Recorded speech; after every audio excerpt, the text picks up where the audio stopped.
and welcome to Show of the Week with Outside Xbox. I'm Andy. And I'm Jane, and this week the hunter became the hunted in Call of Duty's Predator DLC.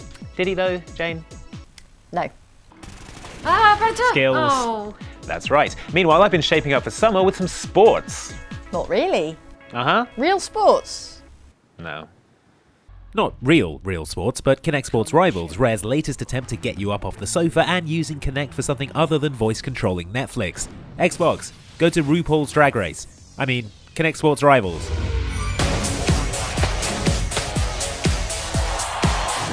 There are 6 sports for you to excel at this time around: bowling, target shooting, wave racing on rad jet skis, climbing, tennis, and football.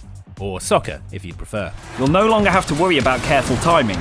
Just blast your way up the pitch to your shot on goal and soccer glory. You start with the game's nifty character creator, where you're scanned into the game by Doctor Who. Your own one-of-a-kind face.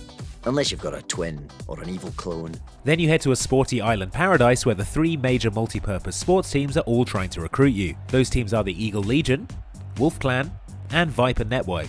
Who wants to bet on the Viper Network being secretly evil? Actually, who wants to bet on anything called the Viper Network not being secretly evil? We make it our business to win. Top performers only. Nah, they seem nice. As you sports your way around the island, you earn fans and money, which you can use to unlock new gear, outfits, stages, and special moves that you can use to sports even harder. The special moves either give you an advantage or mess up your opponents. There are boosts and mines for your jet skis in wave racing, while in shooting you can jam your opponent's gun, and in tennis you can shrink their racket. That's the kind of poor sportsmanship that got you banned from the Olympics and exiled to this island in your disgrace. I assume that's what's going on here. There's a takedown! Anyway, that's the Kinect Sports Rivals setup, and although it's sound, the execution is hit and miss. The good stuff is really good. Climbing, tennis and soccer are particular standouts. But the shooting is imprecise, and wave racing would be a much better racer if you could use the controller instead of Kinect, which is not ideal for the Xbox One's first Kinect showcase game. Go! You're also going to need lots of living room space to play, particularly if playing against other people as intended. It might be time to get a smaller coffee table. Still, as an excuse to dust off the Kinect and get the family playing together, Kinect Sports Rivals is a viable option. And also the closest I'll get this summer to being a sporting champion. Champion! And then she said I wasn't a real sportsman. If that's true, then how come I drink so many isotonic sports milkshakes? You answer me that. Never mind, eh? Not that exciting anyway, are they? What, tennis, climbing? What sports would you rather see, Sporto? I'd rather watch one of the exciting fictional sports you can play in video games, Andy. In the real world, we're stuck with safe, polite sports like garden croquet, but game worlds are rich with thrillingly dangerous made-up sports. The best ones are just variations on regular sports, only with more killing, and most of their names just prefix the word ball with exciting words like speed, or thrash, or murder. Check it out. Speedball is similar to American football but takes place in stainless steel stadiums with a stainless steel ball, and everyone wears stainless steel armour. It is possibly sponsored by the stainless steel industry. Throw the ball into the goal and you get 10 points, but you can increase that by hitting the multipliers on the side of the pitch.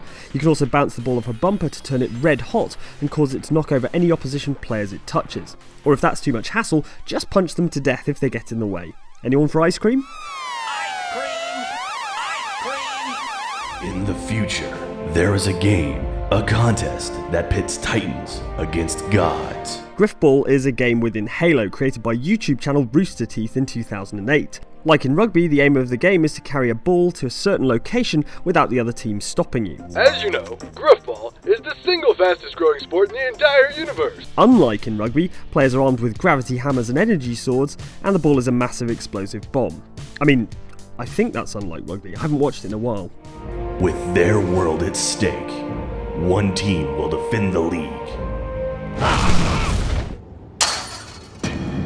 Just not very well. Ow. Damage is set to 200% and player health is set to 10%, so a standard round of Griffball usually has a body count higher than most Schwarzenegger movies. If you fancy giving it a go yourself, get your affairs in order, then check out griffballhub.com.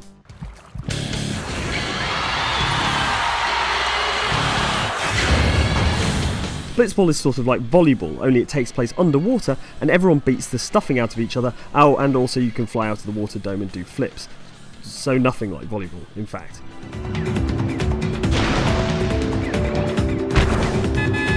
The people in Final Fantasy X love it, although they also came up with these uniforms, so, you know. Plus, if you're really lucky, the Blitzball Stadium might get attacked by a giant monster, causing everything to flood and explode. You don't get that at Madison Square Garden. At first glance, Mutant League football may seem similar to standard American football. It's all the little differences which count. The way the players are all monsters and skeletons, the pitch is studded with landmines, and you can bribe the ref and kill other players if the mood takes you. Plus, everyone is dancing all the time for no reason. Okay, and sometimes with good reason. That guy is really limber for someone with no ligaments. Undisputedly, the king of spectator sports, however, is the spitting contest, as found in Monkey Island 2 LeChuck's Revenge. Oh, me! I'll give it a try. While it may seem simple, there's actually a lot of finesse and technique that goes into being a spit master. Misfire! Misfire! First you got to pick the right name. Jucius Maximus III. Well, they call me the Phlegm Master. Then it's a case of hocking up a decent loogie. Certain drinks will help with this. Boy, this stuff makes my spit thick. And letting fly. Might want to wait until the wind's in your favour as well. Pooey! He's cleared first place! That was truly awe-inspiring. It's heart in your mouth stuff. Oh no, wait, that's spit. Should probably stand further back. Yeah. Spit? That's gross. I'm out of here.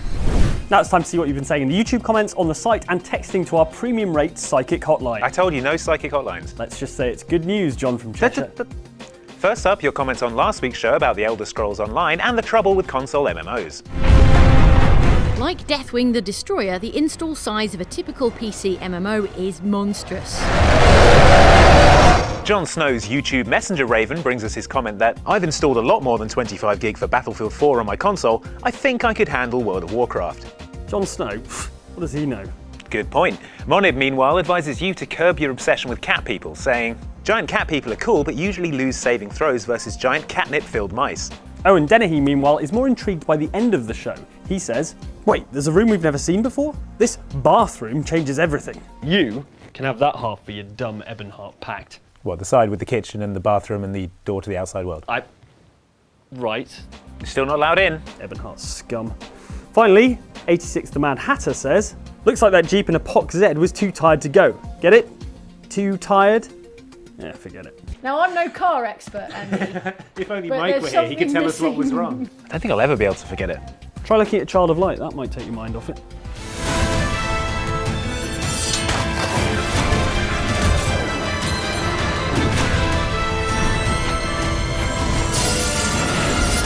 Dante Snake 92 is impressed. He says, reminds me of Dante's Inferno, the poem, not the so-so video game. Just as well. Chromosynthetic says, so basically the battle system is grandeur. I can get on board with that. It looks beautiful too. Written in Shadow agrees and says, this game looks beautiful in its own right. I mean, yeah, cutting-edge graphics are nice, but things like this can hold so much more value in a similar scene. Speaking of beautiful, poetic, thoughtful game... No, actually it's Warface. Warface! Warface! Warface. Shoot them all in their war faces. Detective Shits thinks they've cracked Warface's appeal. They say, I like how this game becomes more enjoyable for yelling its title as you play, rather like Daytona in that regard. It wasn't enough for Barnsey3288 though, who says, I don't think the players said Warface enough. The name of the game needs more emphasis. Good Warface. forces. Yeah, Warface. Warface! Warface. Warface! Let me look at your Warface. This is my Warface. Warface! Warface. Finally, Two Gays and a Straight drops by to say, Warface is now my battle cry for everything. Everything. It's going to be used to dangerous effect during my killings in Assassin's Creed Unity. Of course, Unity being set in France, the battle cry will actually be Guerre Visage. Classy. So I am out of Chocoberry Sports Fuel. I'm going to go and reload. You know it doesn't make it a sports shake. You can just melt two types of ice cream together and he's gone. He's gone. That's it for Show of the Week once again, but if you liked it, give us a like, and also I want you to seriously consider subscribing so you never miss a show. And get in touch with us on Twitter or Facebook.com/outsidexbox because we get so lonely without you. Bye.